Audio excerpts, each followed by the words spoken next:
The conversations on this podcast are between the host and the guest and are not directed at any member of the general public. The information is for your listening pleasure, but is not offering you any personal advice.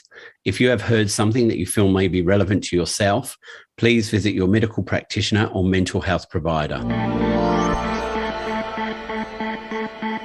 Hello and welcome to Life Changes You. We're in season 3. I'm Daniel. Lots of great feedback, lots of great guests, and I'm excited to still be providing you with this podcast. So keep listening, and you're listening everywhere around the world, so that's really good, especially America. America loves the podcast, which is fantastic. Today, I've got Lincoln Stoller back, who was in last season. So Lincoln has a website called Mind Strength Balance, and he covers lots of different topics. He's a psychotherapist, counsellor, and so many other things. And he's one of the most interesting people I've spoken to. How are you, Lincoln? I'm somehow You're busy. somehow. Yeah, the more confused I get, the more fertile my thoughts become. So I'm feeling quite confused about my thoughts right now. Okay. Well, let's hope we can hone in on them on this podcast. Yes. So today we're talking about how emotions, thoughts, and sensations speak to us in different ways. This is a new thing that you just written about, I think, last week. Yeah, I keep reading that. I don't know what I was talking about, but we'll figure it out. So it went on to say how we struggle to integrate what they tell us. Okay, that's good. Do you want me to tell you the rest? No, just putty up the corners a little bit. Well, I guess so. Why do emotions, thoughts, and sensations? How do they speak to us in different ways? All right, I still don't get it, but I'll change the topic, which gets us back to it. So I'm writing this book. I'm finishing. It's my third revision, third edit, called Instant Enlightenment. Right. And it's about, it's a play on words. It's about how you change your state and how your change of state has an instant effect. So the idea that I'm working on, which is making me confused, and I figure that means I'm getting close to something valuable, is that your state of mind really determines what you perceive, and from that, how you process the world. And if you are out of communication, you kind of get lost in yourself. So the body, I think, is really our primary source of grounding. Either a healthy, it doesn't have to be healthy, it's just connected to your body. Yep. And I mean, we get involved in this, when we get into, gardening and nature and being out in nature and being, exercise and other things that get us into our body. And we get out of balance when we get too intellectual and too conceptual and too sort of blown away with themes of present day culture, media. And so our whole project here, well, you and I being sort of therapist counselors, I think involves a kind of integration of mind and body, which we're really constantly fighting against in various ways, because professionally it's segregated and culturally people aren't too integrated either. And medically it's separated. And, everywhere we turn, we fight this separation of mind and body. So, in writing this book or finishing this book on your state of mind and your effect on your body, I realize when I say things that confuse me, I've sort of hit something valuable. Yeah. And so when I go through the book, as I hope readers will do, it's not available yet, they'll be increasingly confused because their minds will be expanded, and mine is too. Yep. As I read the stuff that I write. And so when you say we were going to talk about the mind's focusing how we communicate with yourself, now I'm like really confused because I've gotten too deep into it. And I can't really see the surface anymore. Right. I'm talking about details, and I'm trying to find my way through the vegetation. Anyway, so getting back to something useful. Well, now you can talk. Okay, so look, I'm thinking from what you're saying is that because most people are, well, some people are disconnected between their mind and body, is that you're thinking that people who are more intellectual tend to sit and read and write and do those sort of things, and they're sort of disconnected from their body as they're too into what they're reading or writing or thinking, so they're not doing the other things that they should be doing to create a balance in their life. I would say so, but I'd go further and say we can be more practical about it. I'm focusing on ways to get in touch with what's essential. Yep. Which involves getting out of your head and out of the concepts that have been put in your head and getting into what is a little hard to define completely. It involves your body, because I think your body speaks to you in more than just ways of pain and pleasure. And I think it involves your subconscious, which speaks to you through memories and associations, traumas and ideas. And, if you let all this stuff in at once, you kind of get swamped. You can't carry on the intellectual presentation when you're totally flipped out with connecting to your liver and your ancestry and your anxieties. There has to be a space in a person's life to expand and be chaotic and be maybe even psychotic according to some people's definitions, or to act that way. So one of my initiatives is in this psychedelic psychotherapy, which I'm not entirely on board with, because I don't really like medicalizing everything. Yeah. But I think in terms of a model, I think here's what's interesting. You can do psychedelics without any chemicals at all, right? I mean, we've known that for thousands of years. All you have to do is go in a cave and sit there for 2 days, and you will be as flipped out as anything LSD can ever do to you. Sit in the dark for 2 days and you'll go nuts. I mean, I've done it, and I think it's a great thing to do, because you can just open the door and leave when you've had enough. Yeah. And I frankly think that's a lot more valuable than taking a pill, which sort of locks you in the room until it wears off. But that's okay. Some people need it. Then they can schedule it for Saturday night and it's fine. Because walking into a cave for 2 days really does take 2 days. You can't do it in 2 hours. So what do you think? Well, obviously we know, or we assume, the outcome of someone who's in solitary confinement. I guess someone like Julian Assange, or someone who's in prison and in solitary confinement. I mean, for them, I guess the first few hours, their emotions and sensations and everything are probably popping really fast, because their body is wondering why they're there and how they get out, and there'd be fear and frustration and everything. How do they manage to do that? Because if you're saying you did it for 2 days and it was quite enlightening, what about someone who's there long term? Do they go completely mad? Well, I think, there's all kinds of routes one can take.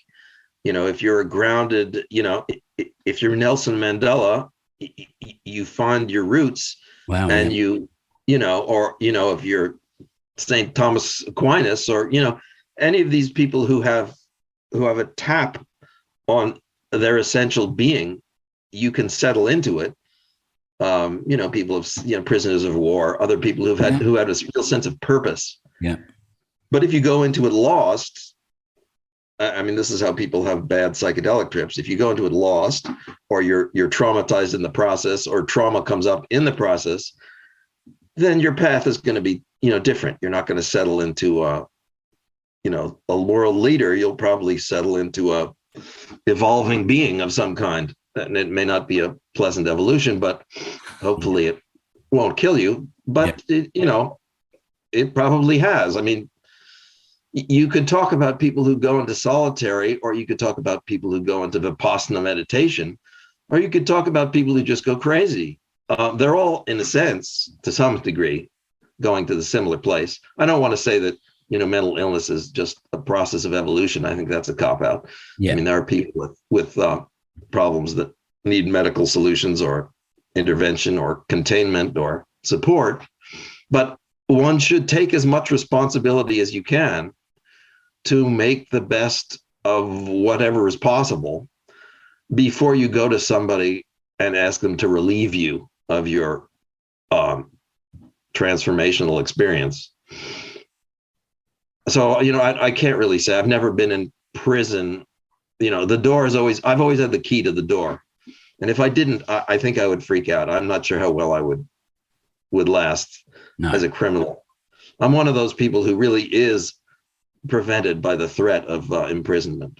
Yeah, me too. Yeah, definitely. I mean, I think for me, having to go to prison or even going to war are the two things that would be my greatest fears. Right. I mean, this is so fertile because this is always on the boundary.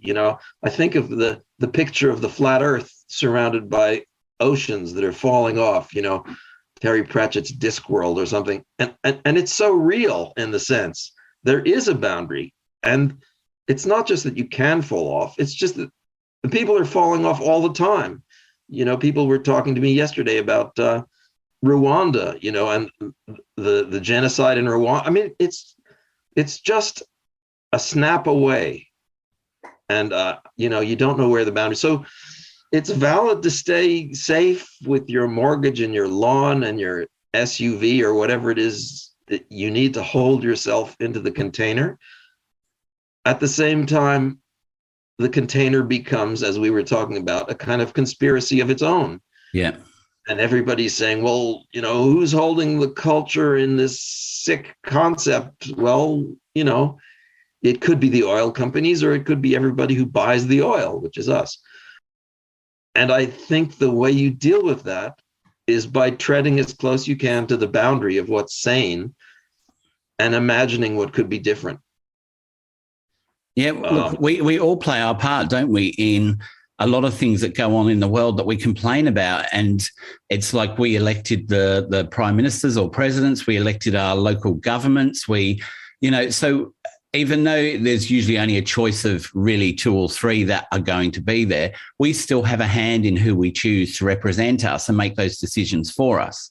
So I think everyone should buckle down and become ascetic. They should be really discerning about who they make friends with, and how they present themselves, and hold themselves to a really high standard.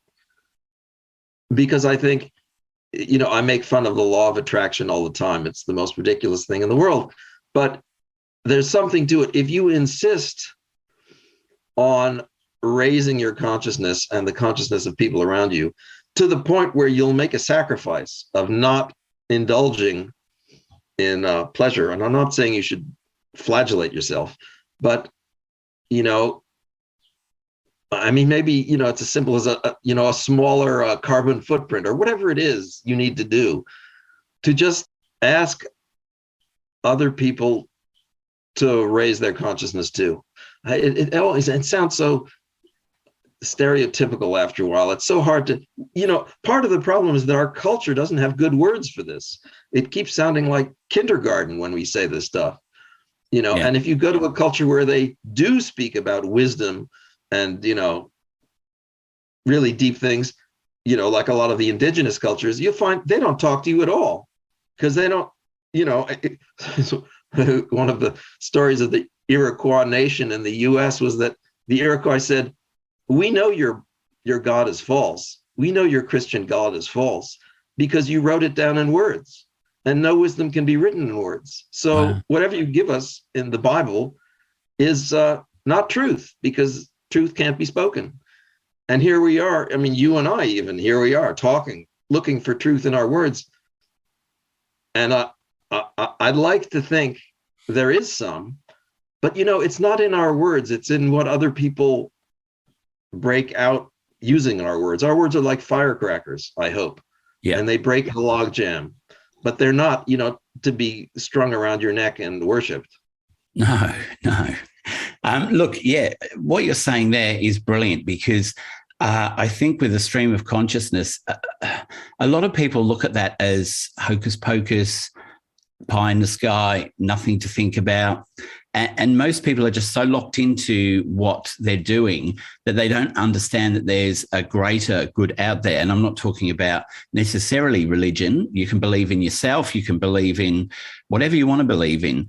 But I think a lot of people tend to get tied down into, this is my life, this is my job, this is this, and these are my family, and that's all I need to do. They're not looking for something higher or something to challenge themselves. I mean, when I was 40 and I went back and did my counselling degree, a few people said to me, what are you going back to school now for, to do that? You're 40, be retiring in a few years. And I'm like, well, I've got 25 years, hopefully, and I want to learn more about myself. And doing the counselling was one thing I really learnt about me. It wasn't so much about, well, I did want to be a counsellor, but I learnt so much about myself from asking myself all these questions, which I never would have asked myself before because I didn't realise these questions existed. And with people listening to podcasts like this, hopefully they go, oh, well, actually, maybe there is something else I could try. I had a podcast with a guy the other week who had done some hypnotherapy on himself. He said that when he was younger, he was quite violent. He was an MMA fighter. Another fighter played gridiron. He said, and then one day, because he got some sort of brain injury from playing these sports, he decided he wanted to work on himself. And he's done all this work and he's a completely different person. And I said, have you ever thought about studying counselling or something around counselling, which would just help you understand yourself more? Well, he started doing that now. And he said, look, I'm through the first 3 subjects and I've started to understand why I was like I was. He said, but I've been to therapists for years and I never understood myself as well as I understand myself now. Do you understand what I mean? When we learn about, I guess, how our mind works, how our behaviors work, we can actually see what's behind them, whereas before it was just part of us. So you asked me the question, do I understand what you mean? And there are 2 answers I could give you. If I said yes, we would drop the subject and we'd lose our momentum and we'd think, we each understand each other and that's finished. So I have to say no, because it's important that we talk about this. And it's not for you and I to talk about. We will, you and I are hopeless. We're on our own path, digging our way through the mountain or through the earth. And, we'll go where we go. I have to say, we're talking to people who are listening, who we're trying to offer something positive to. And for those people, the answer is no, I don't know what you're talking about, because we should talk about it more. So, I pulled up the outline of my book, and I want to read you the 10 chapter titles, because I think that pertains to the question, whatever that question was. So here are the chapter titles. This is called Instant Enlightenment, States of Mind Define Your World. And the chapter titles are Needing, Seeing, Thinking, Sensing, Feeling, Recollecting, Containing, and Being. So I think that when we talk about understanding ourselves, our culture, our future, our purpose, our heritage, you have to get out of the box that it's just one mode, that, we're just going to think our way to a solution. But we need to see our way, feel our way, sense our way, remember our way, be our way. I think this is really important. A personality, us, what we've created, exists for a purpose. And its purpose is not to make us happy. People used to tell me happiness is the goal. I think happiness is not the goal. It's the means, or I don't know what it is. I mean, most of us aren't that happy, when you get right down to it, or if you dig too deeply, you sort of puncture that bubble and stuff comes out. And I think our personality is the container for us to work on what's meaningful. And it's different for each of us. And there's no one way to define it. It's defined in many ways. It's like each of us is a snowflake that evolves in different directions with different patterns. So, we have different needs, we see different things, we think different things, sense, feel, recollect, contain, and are different things. So, do I know what you mean? I can't know what you mean. I can only know what I mean, when I hear you. And I shouldn't be too complacent to think that I know too much about what I mean. I don't remember when you mentioned it, but I guess did you mention? See, here I'm even losing track of time. Did you say something 30 seconds ago, or was it 30 minutes ago? I can't remember. You said the person who started learning about psychotherapy, who said that they now see so much more about their lives than they did before after 3 courses. Yeah, that's essentially what I think you mean. Yeah. Not any ideas, but the process of learning, which is different for, our listeners and ourselves and people in the world, has to be open to allow us to advance in it, the process of learning. It's also open to your own individual interpretation of how you read something and how you put that in play. Well, let's not get too French about that. French philosophers, deconstructionists. But yeah, okay, sure. I mean, so here's one of the bugaboos I have. There's a spiritual movement called non-duality. And it really bugs me because if you can't distinguish between two things, you're completely lost. Duality is essential to contrast, and contrast is essential to judgment. And if you don't have judgment, you're screwed in every way. Yeah. So duality is not the problem. It's dichotomy that's the problem. It's making opposites and conflicts and forcing yourself to choose between things that don't even exist as opposites. So I'm an anti-dichotomist, and I'm a pro-dualist, if you like. And dualism amplifies differences. It doesn't mean there's contrary. You don't have to fight. I mean, look at the people who are fighting, the pro-abortionists and the anti-abortionists. And it always seems to me so crazy. Aren't they? They're both positive life people. Why is it that they're ready to kill each other? This is nuts. And you can, what about the Chinese and the Russians and well, maybe some of those people are nuts. I mean, there is a problem with power and control that seems to get out of hand. But, most of the population, if the population had a say in things, you'd think things would settle down or get sane. Well, it's interesting. If you let the population do what it wants, you get little pockets of nuttiness, like, the Salem witch trials, and some shit just goes overboard, the Inquisition in Europe. And it's hard to say, but you'd like to think if people were more involved, they'd become more enlightened and deal with each other in reasonable and humane ways, but it doesn't always work. And we also like to think that we live in a free world. Like I'm in Australia, you're in Canada. I am. Yep. And we see that as a free world, but in some ways we are still controlled by government, by police force. All those different things that are going on are still controlling us to some degree, which I guess we don't even think about because we just think, oh, no, I live in a free world. That's what I've been told. It's a free world. I'm free to do whatever I want. But then there's also things that, with free speech, we have free speech. But then nowadays we've changed into ways where we're not allowed to say this or this or this or this. And that's good because it's actually affecting small minority groups. And then when you speak to those small minority groups now, they go, oh, we're not a minority anymore. And you go, okay, sorry, I made a mistake. So we've got to make sure that we're on the same level as everybody else while we're still being controlled, while we're still feeling that like we've got freedom. What are you talking about? We were talking about control, like with Russia and them controlling their population, and the population would say, if you didn't have the control of government, people would say, oh, well, I'm going to do this, and these people would do this. And it's the same in what we consider our free world, isn't it? Like Canada, right. Australia, we are still controlled in some way. Well, because otherwise we would go bananas. I have to rein you in. Because you're going to start talking politics in a second, and then everybody's going to go, like cockroaches in the lighted kitchen. They'll all go fleeing under the furniture.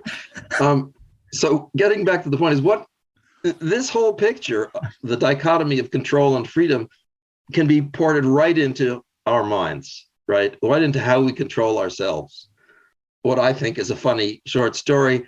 I can't practice as a psychotherapist in Canada until I get approved by the College of Psychotherapy, and they require that I have a police check so that I'm proved not to be a child molester. And that requires that I get fingerprints. And I went to get fingerprints, and everything is going until it all ground to a stop because their laser printer ran out of toner, and they don't have the authority to change the toner cartridge. So now I can't give therapy to people because they don't have authority to change the toner cartridge. And there's something in that. I have the ability, and I have clients who want me to help them, but the structure which we like, the police and the government,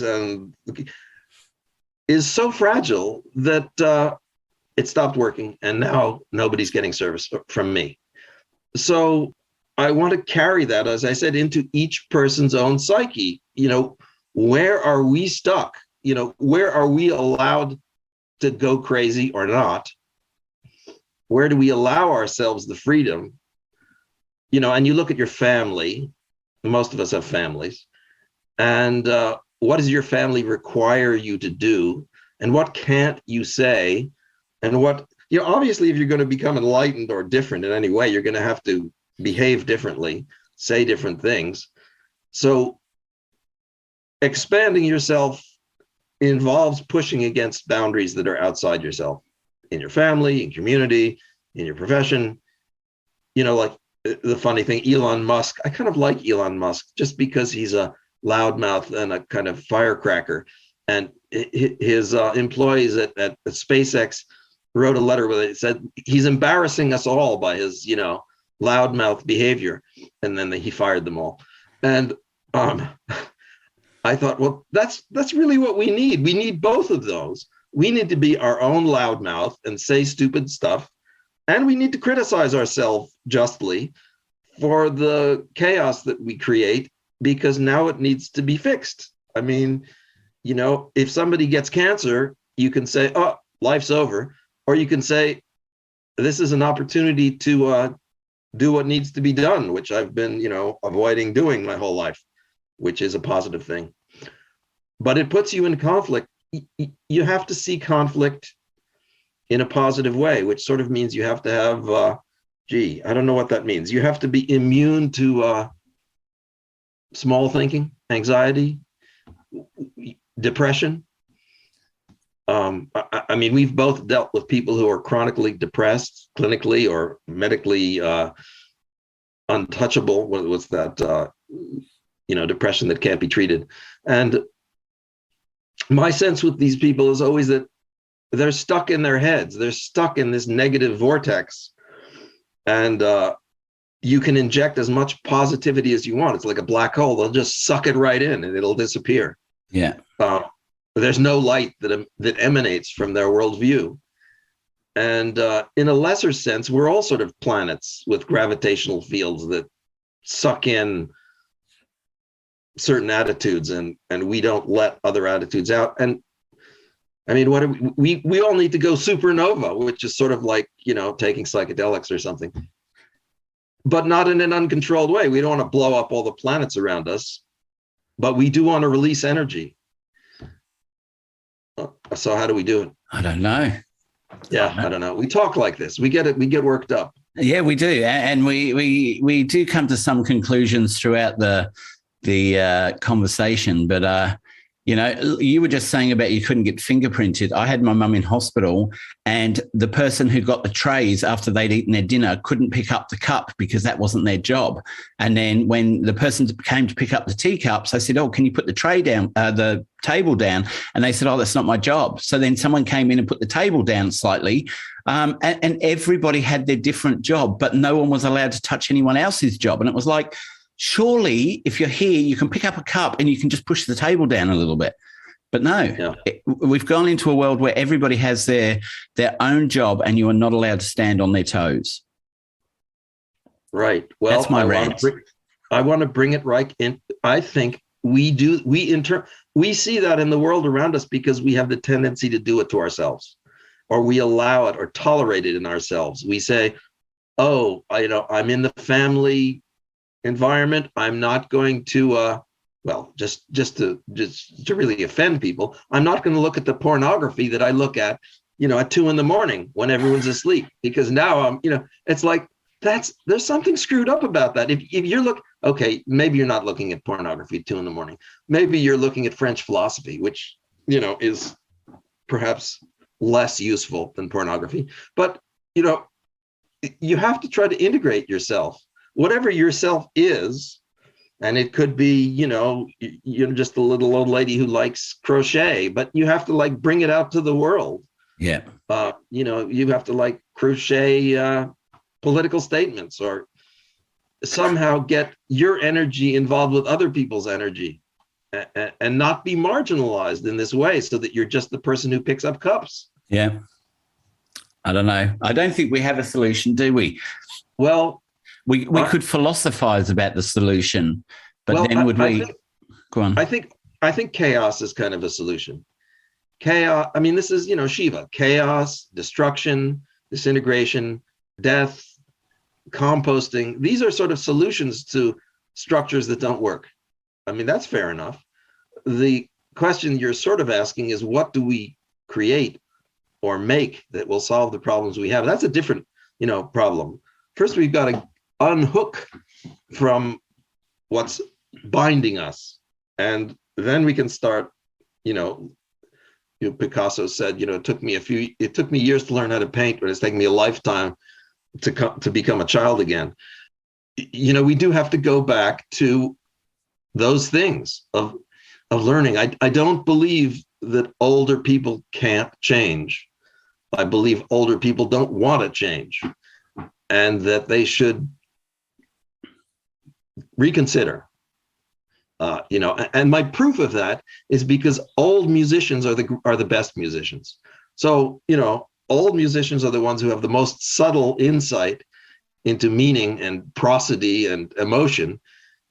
And if they can do it when they're older, then old people can do anything, and by old people, I mean us. Yeah. I mean, and look, I think that goes back to, though, where people get used to the life they're leading and they become almost static in their life, because the fear of making a change can feel too much for them. So, but people of all ages can change. I mean, I said to my nephew, who left school a little bit earlier than he wanted to, I said, look, I left school very early. I went back and I studied. So you can always change what your outcome is going to be. It's not that you get to a certain age and that's it.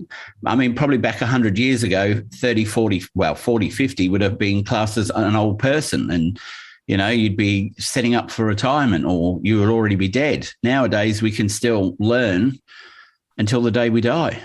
And beyond, just to go past. So here are a couple of boundaries. I think that the thing we're talking about, or that I think I'm talking about, is boundaries, distinctions, crossing them, growth, and change. So two of them that I can talk about for a moment till you stop me are therapy, and I don't know what the next one was, but therapy, I'll start. Okay, so we had mentioned before, and I mentioned how it bothered me, that therapists were told to focus on issues of the past, troubling issues of the past, and that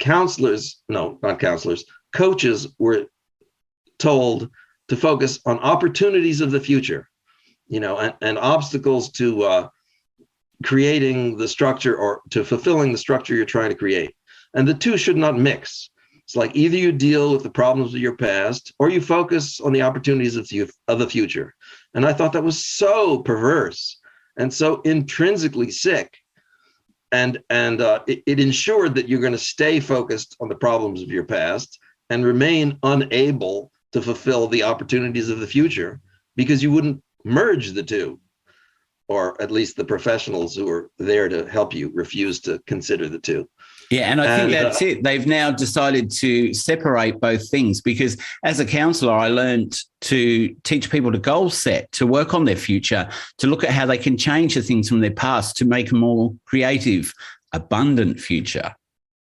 I think it's life coaching who's got in there and said, well, we need to stamp out our own little area where we just work, and we'll say that the counsellors can't do that. Funny. I agree.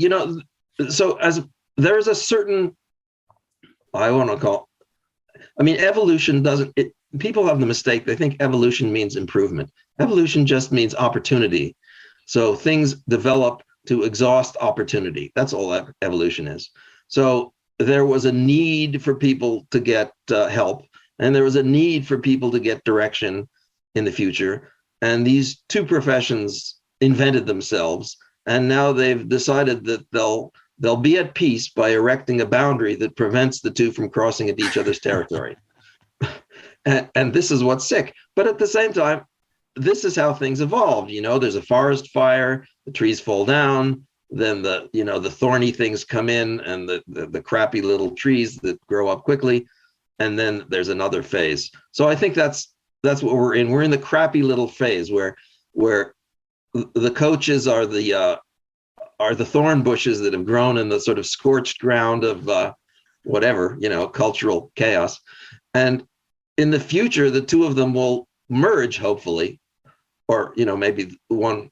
The worst thing would be, that it just becomes overrun with like kudzu vine and everything, becomes coaching. Well, look, there will probably be another group that will come out, because years ago we only had psychiatrists, and then we had psychologists, and then we had counselors, and now we've got coaches.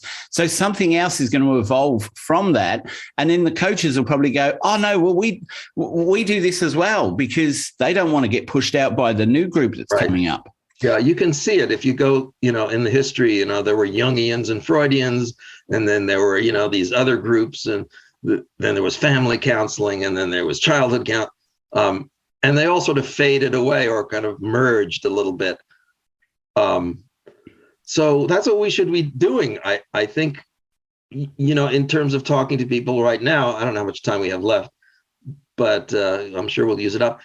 We should be telling people, or people should be hearing, that there is a combination of both, that they need to combine both, that they should not believe the story that you're either sick and you need therapy, or you're an entrepreneur and you need management. Yes. There's not the two. The two don't exist. Those are constructions that are false for various reasons.